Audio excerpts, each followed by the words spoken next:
ព្រះពុទ្ធជាទីពឹងជាពំនឹងសក្តិសន្តាព្រះអង្គកាលប្រាថ្នាធ្វើកសាងអស់កាលយុរាប់ដាយកលកប្បាច្រើនកណនីហួសកិនគូបានត្រាស់ជាសព្វញ្ញូត្រាស់ជាគ្រូលើភពថាធ្វើកម្មជាកម្មរមនុស្សនេះក៏ត្រាស់ពុំបានតោកយ៉ាលំបាកប្រានព្រោះប្រយោជន៍ដល់សពខ្ញុំសូមអន្តរសាចិត្តប្រាថ្នាបង្គំថ្វាត់ព្រះពុទ្ធករណាសត្វនោះជាទីពឹងសពសត្វតែងកាត់ស្លាប់បងព្រោះចំណងកម្មជាគោលឲ្យវិលវល់អន្តោលក្នុងភពតូចនិងភពធំហេតុតែមិនដឹងធัวជាម្ចាស់ល្អស្អត់សុខំព្រះពុទ្ធសេពសំចិត្តខ្ញុំសូមអ្នកមាសកានៅធัวប្រពៃពិតវិសេសសុទ្ធនោះឯងណាកាត់បងនៅអវិជ្ជាគឺបណ្ដេញកិលេស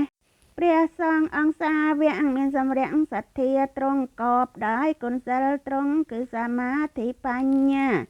និងវិមុតតិញាណកិលេសគ្មានក្នុងអាត្មាជាបញ្ញខេតជនត្រូវការជាកុសលខ្ញុំសូមអន្តរស័យដល់ព្រះអរិយបុគ្គលជាបុណ្យព្រះទសពលជាមង្គលដល់សពសត្វខ្ញុំសូមអ្នកមាសិកាលើកហដ្ឋាអន្តរស័យបងគុំគុណទាំង3ខ្ពស់លើលំលោកកាចាសូមបុណ្យកងកុសលឲ្យបានដល់យើងខ្ញុំណាពេញពោស្មាធិរាដូចលសាធំទូលាយសូមឲ្យកំចាត់បងអពមង្គលទាំងឡាយឲ្យជាចិញ្ចាឆ្ងាយក្តីអន្តរាយកំបីមានដោយកំឡើងអានុភាពបញ្ញាលាភជាប្រធានកងបនរាសីមានសម្បានខ្សានក៏មានមួសដោយគុណអ្នកមាសកាត្រៃរតនាប្រសើរខ្ពស់សូមអានិសង្ឃនោះដាក់ដល់ឋាននិព្វាន